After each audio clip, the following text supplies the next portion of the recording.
Hello everyone. Let's adjust my camera a little bit, or phone, which is basically a camera. Hello. We are here today to talk about supplements for MS. I'm gonna give it just a minute or so. See who pops on. Excuse me. Get to my notes, and we are gonna be good to go. So, so my name is Alyssa. I am the owner-operator of Bliss MS.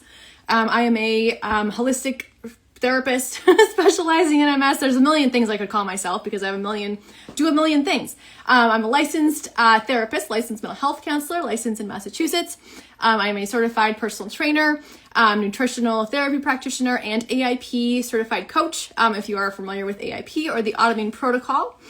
And I'm also a person with MS. So I help people with MS and other autoimmune diseases to make lifestyle changes in their life, in their day, in their routine to be able to help manage their MS symptoms a little bit more and to feel a little bit better in their bodies. So again, we are here today to talk about supplements for MS. And I'm going to take a little bit of a different approach to this because I'm sure you've heard of vitamin D. I'm sure you've heard of omega-3s, all those kind of things that are absolutely wonderful to be taking for MS. I am not knocking that at all. I am not saying don't take those at all. But there are more things there are more supplements out there that are helpful than just vitamin D and omega-3s. So we're going to be talking about a little underrated supplements for MS. And so in no particular order, I don't think I could necessarily rate any of these. We're going to be talking about ALA, which is alpha lipoic acid. We're going to be talking about NAC, which is N-acetylcysteine. We're going to talk about lion's mane mushroom. We're going to be talking about NADH, which is such a long word, such a long name. I have to look at it to be able to talk about it. And then we're going to talk about probiotics. So to kick us off here, so ALA, or alpha lipoic acid. So that is both a fat and water soluble antioxidant that does penetrate the blood-brain barrier. So that's a really big thing here for MS. So this helps to directly reduce neuroinflammation. It also helps to regenerate other antioxidants such as glutathione, vitamin C, vitamin E, and making it particularly powerful for protecting nerve cells from damage. I have a client of mine, and I think I've also done this, whenever I start to feel MS symptoms creeping in a little bit, I take some ALA, and that's actually been really helpful. So ALA, so we're going to talk about what it does. So ALA protects against brain atrophy and nerve damage. So brain atrophy, that's kind of when your brain shrinks and you lose part of your brain. And that's actually a really big part of MS that isn't talked about all that much, is that our brain just atrophies a lot faster and more so than other people who don't have MS. So ALA can actually slow that process down, which is obviously a key concern in progressive MS and when your MS is, you've had it for a lot longer. So not necessarily only progressive MS, but when you've had MS for a long time, your brain can start to atrophy even more. So in 2017, there was a clinical trial that found that 1,200 milligrams of ALA daily reduced the rate of whole brain atrophy in people with secondary progressive MS. So it can be really helpful. Reduces neuroinflammation. It inhibits the pro-inflammatory cytokines like TNF-A and IL-6, tumor necrosis factor, that's TNF, and IL-6, so interleukin-6, which are both pro-inflammatory, so they increase inflammation, and they are both increased and elevated in MS usually, so that ALA can directly inhibit that process. By suppressing those inflammatory markers, I can't talk today for whatever reason, ALA helps to protect against further demyelination and nerve damage. So it also helps to support mitochondrial function and energy production. We've learned in 8th grade biology that mitochondria for the powerhouse of the cell. So a lot of times our mitochondria can have some mitochondrial dysfunction, which really creates fatigue, energy issues, energy production issues. So this ALA can help to enhance and make our mitochondria more effective. So there's been a lot of studies on the dosage you should do. So 6 to 1200 milligrams is usually a good starting place. And then in the studies, they use the 1200, like I said earlier, to study that. And that's optimal for neuroprotection. This is one to take on an empty stomach for better absorption. But obviously, if that gives you some weird feelings in your stomach, absolutely take it with food instead. So yeah, ALA. So yeah, like I said, I've taken that too. Hello, I wave to you. I've taken ALA when I started to feel like a little weird. My MS symptoms were kind of creeping up. I took that for about a week, and it helped a lot. I don't know if I like avoided a flare, avoided anything like actual, but it helped me. So that's all that kind of matters, and I suppose. So the next one we're going to talk about is NAC. So N-acetylcysteine. So this is actually a precursor. So that means that your body needs this to create glutathione. So that is your body's master antioxidant is glutathione. And glutathione is often depleted in people with MS, which is making nervous cells more vulnerable to oxidative stress and damage. So we want to avoid that as much as possible. So how NAC can be helpful for us MSers is it helps to improve cognitive function and brain fog. Hello, I probably knew that today with my speaking issues. So another 2017 study showed that NAC supplementation improved cognitive function in people with MS. It also enhances neurotransmitter activity and reduces oxidative stress in the brain. So that helps with memory, focus, and processing speed. So a lot of cognitive benefits here. It also supports myelin repair and reduces neurodegeneration.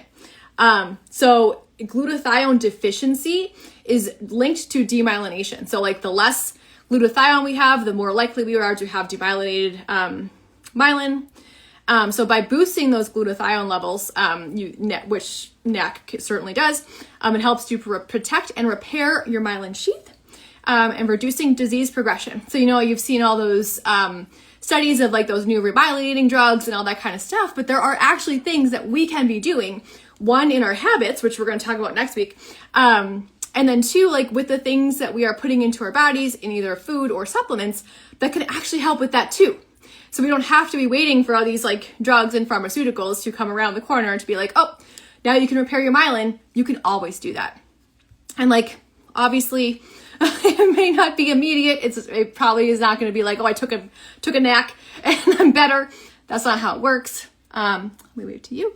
So, but over time, it'll probably help you quite a bit. So it can also reduce inflammation. So again, this also helps to suppress the pro-inflammatory cytokines involved with relapses, like we just talked about last for ALA. NAC does this also too.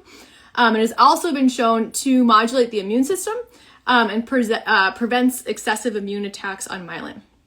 So again, 600 is a good starting place. Go to 6 to 1800 daily, divided in a couple doses. This one is to take with food to reduce stomach irritation. And it works well with vitamin C to enhance that glutathione production. All right, so that was NAC. NAC is one that I take quite a bit. I actually took it this morning. Shocking with all the cognitive benefits. I think I did. But NAC can also be really good for lung health. So as an aside, like if you are sick or trying to fight something off, that's exactly why I took it this morning. It can also be really helpful for lung stuff. And like if you are like have a cold, cough, it can be helpful with that too. So the next one, so lion's mane mushroom. Need some water here first, that whole sickness that I'm trying to avoid. Okay. So lion's mane is a mushroom. Lion's mane mushroom, medicinal mushroom. known for its nerve regenerating properties. So this is a really big one in terms of neuro stuff. And I'm pretty sure it's like always talked about in terms of something to take for neuro-focused health. It contains a lot of bioactive compounds such as hernesines and irenicines, which everything's so hard to say, which stimulate the production of nerve growth factor. So that's going to help your nerves regenerate again. It's going to help remyelinate things. And it's essential for repairing myelin and supporting your brain function. So lion's mane can be really wonderful for nerve and brain health. So it promotes myelin repair and nerve regeneration, like I just said. Lion's mane boosts nerve growth factor, which enhances remyelination, supports nerve regrowth. Animal studies suggest that it may also help regenerate damaged neurons in neurodegenerative disease. So that's pretty cool. Improves mobility, reduces nerve pain, which is also awesome. Considering a lot of MS people do have pain, even though that was not thought of like years ago. I remember I've seen a few articles from a long time ago saying like, MS people don't have pain, that's not part of it. And it's like, what? Of course it is.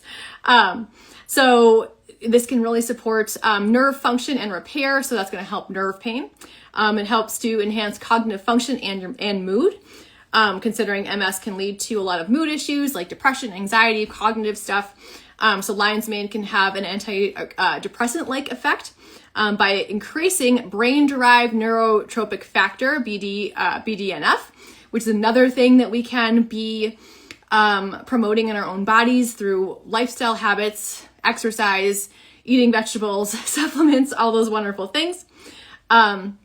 So that's going to help support mood stability, focus, memory, all those wonderful things. So again, we want to start with around 500-ish milligrams. There's a lot of different ways to be taking lion's mane. I actually had a powder that I would, like an unflavored powder that I would put in my coffee a while ago. So you can use powder. It comes in teas, capsules, pretty much anytime or any type of format. It's best in the morning or the afternoon because it can, hello Carrie, it can kind of give you a little bit of energy. So we obviously don't want that at night. So take it in the early morning, afternoon, if possible. And it works really well in combination with NAC and ALA, like I've been talking about, for the neuroprotective factor. Okay, so NAD or NADH. So NAD plus and NADH are similar. I can't remember which one. One is a precursor to the other. I think it's NADH is precursor to NAD. I could be wrong about that. Could be the other way around. But we'll try to say this. Nicotinamide, adenine dinucleotide. So it's a coenzyme found in every single cell in your body. And it plays a really crucial role in energy production, DNA repair, and neuroprotection. It's also really essential for mitochondrial function, which is obviously really important for us because mitochondrial dysfunction, like I was talking about earlier, is really linked to neurodegeneration and fatigue and just having really trouble with energy production. So why NADH or NAD plus, either one, is really important for MS. Again, like I said, it just supports mitochondrial function and energy production. So those things are both needed for people with MS. NAD helps to fuel the mitochondria, which helps to improve cellular energy production, which is ATP production, and reduce neurodegeneration. Neuroprotection and myelin repair. So NAD activates your SIRT1, which is a longevity-related protein that helps to protect nerves from oxidative stress and supports myelin repair.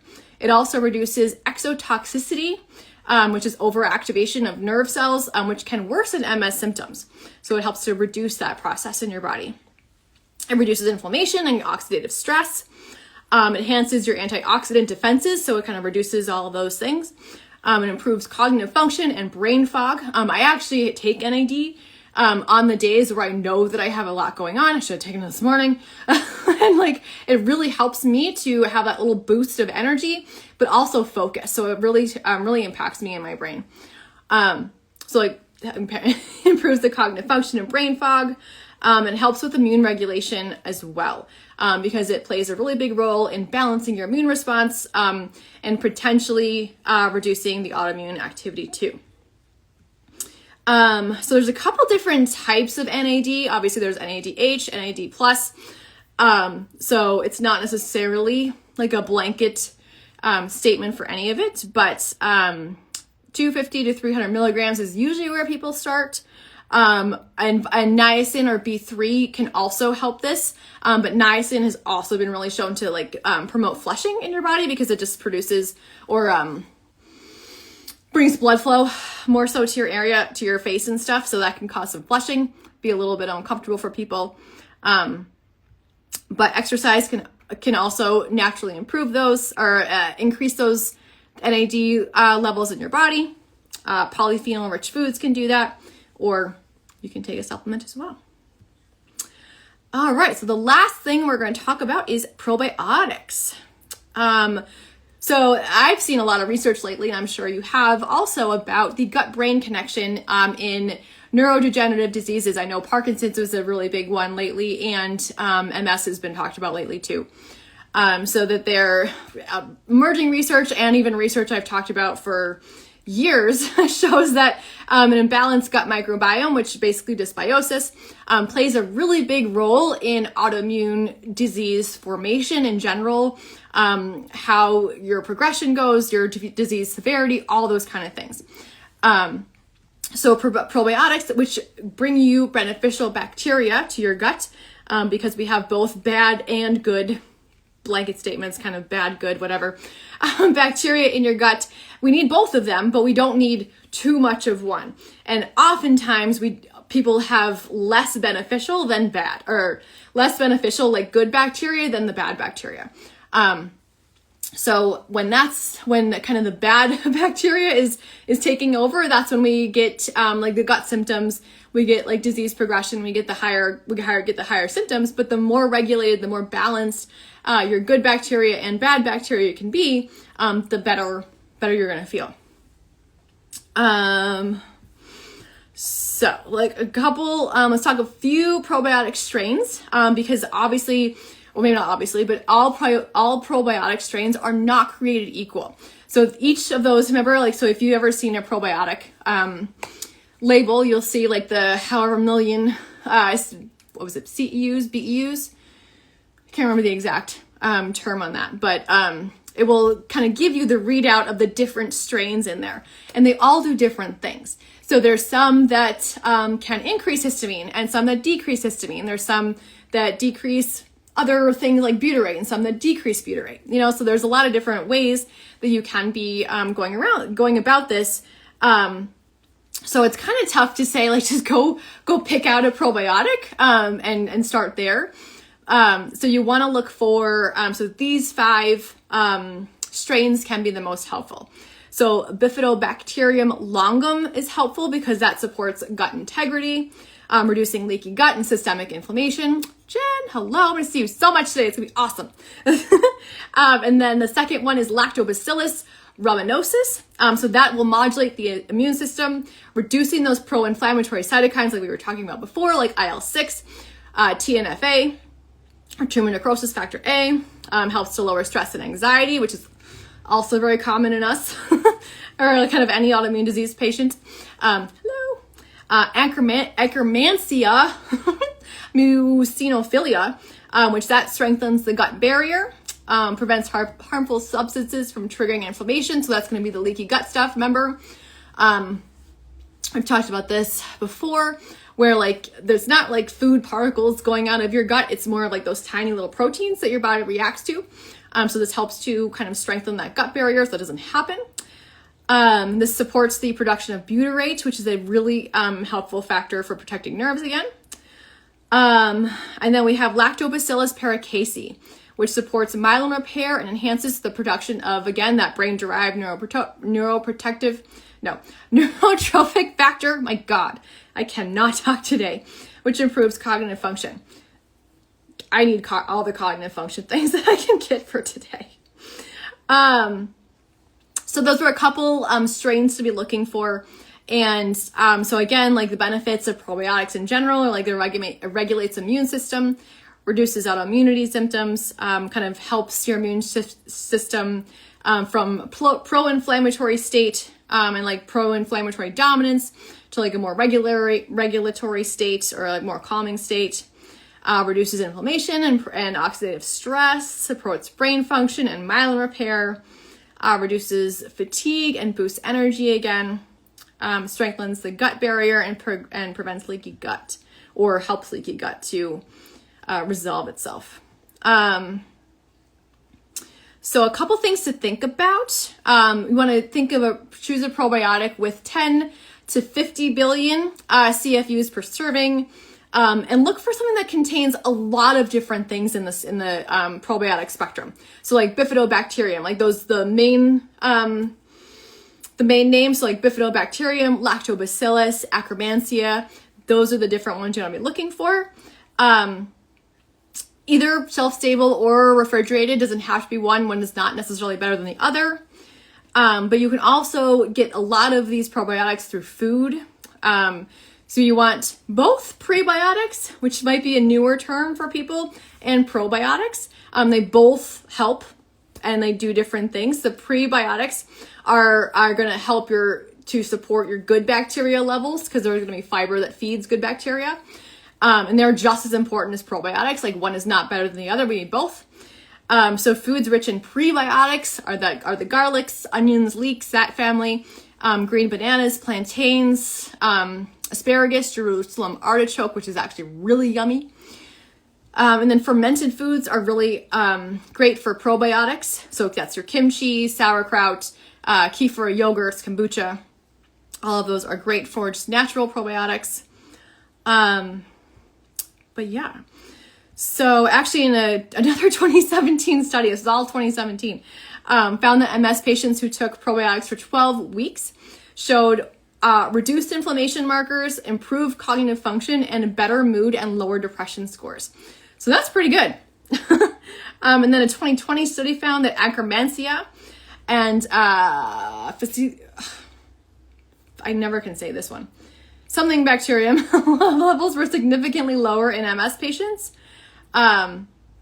So kind of suggesting their importance for managing the disease.